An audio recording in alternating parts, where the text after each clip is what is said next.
So ஃபைனலாக நான் ரொம்ப நாளாக எதிர்பார்த்த விடுதலை பார்ட் 2 படத்தை பார்த்தாச்சு. இன்னும் அந்த படத்தை விட்டு வெளியே வர முடியல.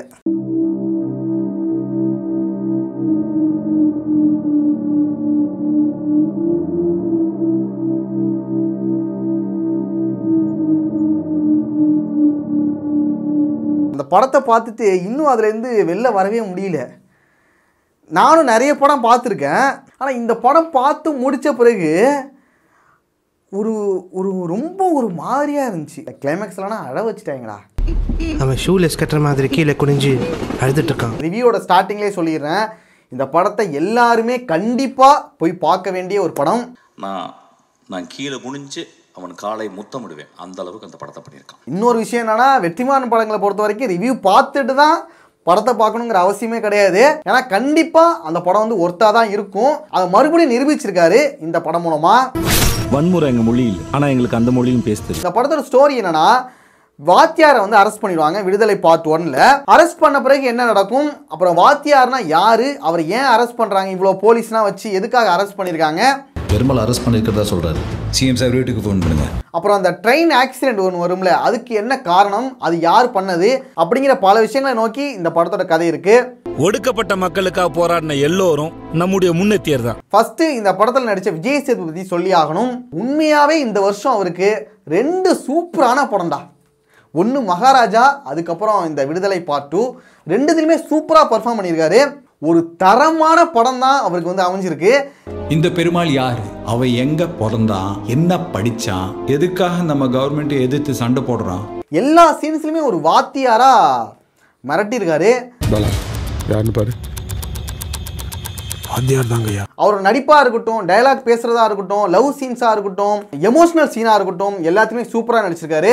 இந்த படம் முழுக்க அவர் தான் இந்த படத்தோட ஒரு ஸ்ட்ராங்கஸ்ட் பில்லர்னு சொல்லலாம்.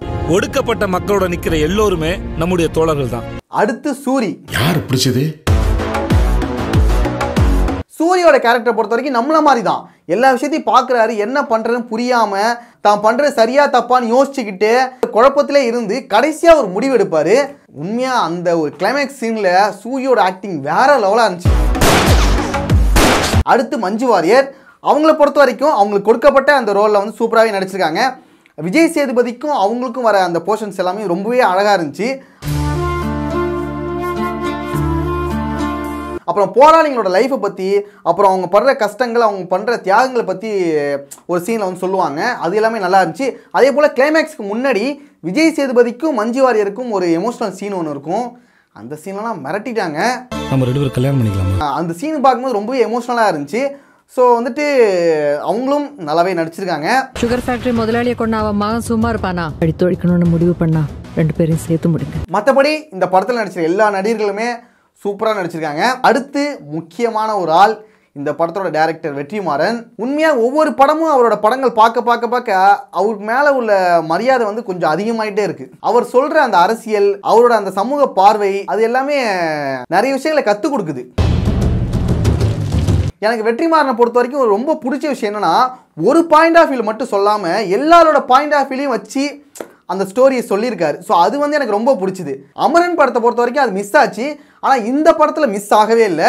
எல்லாரோட பாயிண்ட் ஆஃப் வியூலையும், எல்லாரும் பண்ணுற தப்பையும், எல்லா விஷயத்துக்கும் பின்னாடி என்னென்ன விஷயங்கள் நடக்குது அப்படிங்கிற எல்லாத்தையுமே சொல்லியிருந்தாரு. பாரபட்சமே பார்க்காம சொல்லியிருந்தாரு. அது வந்து எனக்கு ரொம்ப பிடிச்சிது. ஆமாங்கய்யா. கெட்டவங்களையும் ஒரு நல்லவன் இருப்பான், நம்ம நல்லதுக்காக ஒரு விஷயம் பண்ணும்போது அதனாலேயும் சில பாதிப்புகள் வரும் அப்படிங்கிற எல்லா விஷயத்தையும் ஒட்டுமொத்தமாக இந்த படத்தில் சொல்லியிருந்தாங்க. அதுவும் முக்கியமாக இந்த படத்தில் இருக்க டயலாக்ஸ் வந்து அவ்வளோ பவர்ஃபுல்லாக இருந்துச்சு. தத்துவம் இல்லாத தலைவர்கள் ரசிகர் மட்டும்தான் உருவாக்குவாங்க. இந்த படத்தில் கம்யூனிசம், சமூக நீதி, பெண்ணுரிமைன்னு இன்னும் பல விஷயங்களை பற்றி பேசியிருக்காரு. ஆனால் ஒரு டைம் பார்த்தா பத்தாது, இன்னும் நிறைய டைம் பார்த்தா தான் இதில் இருக்க இன்னும் நிறைய லேயர்ஸ்லாம் புரியும் போல். கண்டிப்பாக இந்த படத்தை இன்னொரு டைம் பார்த்துட்டு அதுக்கப்புறம் ஓடிடியில் வந்தாலும் பார்க்கணும். நிலம், இனம், மொழின்னு மக்களை ஒன்று சேர்க்குற வேலையை நாங்கள் செய்ய ஆரம்பித்தோம். இந்த படத்தில் முக்கியமாக சொல்ல வேண்டிய விஷயம் என்னன்னா, இந்த படத்தோட டயலாக்ஸ் தான். ஒவ்வொரு டயலாக்குமே அவ்வளோ ஸ்ட்ராங்காக எழுதியிருக்காரு. என்ன மாதிரி படிக்காத ஒருத்தன் தண்டவாளத்தில் தலை வச்சு படுத்தனால தான் உன்ன மாதிரி ஒருத்தன் படிச்சுட்டு வந்து இங்கே உட்காந்துருக்க. நான் வந்து படிக்க வரேன், ஆனால் எல்லாரையும் சமமாக உட்கார வச்சு படிக்க வைப்பீங்களா அப்படிங்கிற மாதிரி டயலாக் வரும். அதே போல் நீ கூப்பிட்றது என் பேர் கிடையாது, நான் சொல்கிறதா என் பேர், அப்படின்னு டைலாகாக இருக்கட்டும். அதுக்கப்புறம் இந்த போராளியோட வாழ்க்கையை பற்றி, அவங்க படுற கஷ்டங்கள், அப்புறம் அவங்க பண்ணுற தியாகங்களை பற்றி மஞ்சு வாரியர் ஒரு டைலாக் சொல்லுவாங்க, அது நல்லா இருந்துச்சு. ஸோ அதுமாரி படம் முழுக்க ஏகப்பட்ட டைலாக் சூப்பராக இருந்துச்சு. வன்முறை எங்கள் மொழி இல்லை, ஆனால் எங்களுக்கு அந்த மொழியும் பேசுது. அடுத்து இந்த படத்தில் நிறைய சீன்ஸாக எனக்கு ரொம்ப பிடிச்சது. படமே எனக்கு ரொம்ப பிடிச்சது. ஆனால் ஒரு சில சீன்ஸ் இன்னும் பயங்கரமாக இருந்துச்சு. ஃபர்ஸ்ட் வந்து கென்னு வர சீன் எல்லாமே ரொம்ப சூப்பராக இருந்துச்சு. அதோட மேக்கிங்கே வேறலாம் இருந்துச்சு. இந்த விஜய் சேதுபதி சூரி போர்ஷனை விட கென்னு வர போர்ஷன் மட்டும் இன்னும் பயங்கரமாக இருந்துச்சு. அதில் வர ஃபைட் சீனாக இருக்கட்டும் எல்லாமே பயங்கரமாக இருந்துச்சு. எதை வச்சு உங்கள் அமைப்பால் அரசியல் பண்ண முடியாமல் போச்சு. அப்புறம் விஜய் சேதுபதி டிஏஜிங் பண்ணியிருந்தாங்க, அதனால் ரொம்ப சூப்பராக இருந்துச்சு. அது டிஏஜிங் மாதிரியே தெரிலடா, அந்த அளவுக்கு நல்லா பண்ணியிருந்தாங்க. அப்புறம் மஞ்சு வாரியருக்கும் விஜய் சேதுபதிக்கும் உள்ள அந்த கான்வர்சேஷன்ஸு, அந்த லவ் சீன்ஸு, அந்த போர்ஷன்ஸ் எல்லாமே சூப்பராக இருந்துச்சு. நான் எதுக்காக அந்த முடியை வெட்டினேன் அப்படின்னு சொல்லிட்டு மஞ்சு வாரியர் சொல்கிற சீனாக இருக்கட்டும், அதுக்கப்புறம் ஃபஸ்ட் டைம் வந்துட்டு விஜய் சேதுபதி மஞ்சு வாரியர்கிட்ட ப்ரப்போஸ் பண்ணுற சீனாக இருக்கட்டும், தினம் தான் ஓன் நினைப்பு, அந்த சாங் வர அந்த ஒரு பர்டிகுலர் போர்ஷன் வந்து சூப்பராக இருந்துச்சு. அப்புறம் வந்துட்டு பாம் பிளாஸ்ட் சீனு, அந்த சீன் பார்க்கும்போது உண்மையாகவே அந்த இடத்துல நாம் உட்காந்தா நாம் இருந்தால் எப்படி இருக்கும் அப்படிங்கிற மாதிரி அந்த எஃபெக்டை வந்து காமிச்சாங்க, கொஞ்சம் ஒரு சவுண்டு மாரி. அது நல்லா இருந்துச்சு. அது இல்லாமல் அதில் அந்த படத்தில் வர போலீஸ் எல்லாருமே யாரை பார்த்தாலுமே கொஞ்சம் பயமாக தான் இருந்துச்சு. எப்போ எப்படி மாறுவாங்கங்கிறதே தெரியல. ஒரு கட்டத்துக்கு மேலே குமரேசன் மேலே எனக்கு டவுட் ஆகிடுச்சு. ஆகா, குமரேசனும் போலீஸ் தான், இவன் என்ன பண்ண போகிறான் அப்படின்னு சொல்லிட்டு. ஸோ அந்த அளவுக்கு வந்துட்டு யார் எப்படி மாறுவாங்கங்கிறது யூகிக்க முடியல. இளவரசு வந்து ஃபஸ்ட்டு சீனில் வந்துட்டு வர சீனாக இருக்கட்டும், அது எல்லாமே நல்லா இருந்துச்சு. அப்புறம் கிஷோர் வந்துட்டு தொழிலாளர்களுக்காக பேசுகிற சீனாக இருக்கட்டும், அடுத்து விஜய் சேதுபதி பேசுகிற சீனாக இருக்கட்டும், அது எல்லாமே நல்லா இருந்துச்சு. அடுத்து ரொம்ப வந்துட்டு என் மனசு வந்துட்டு ரொம்ப இதாக இருக்கிறது வந்துட்டு கிளைமேக்ஸ் சீன் தான்.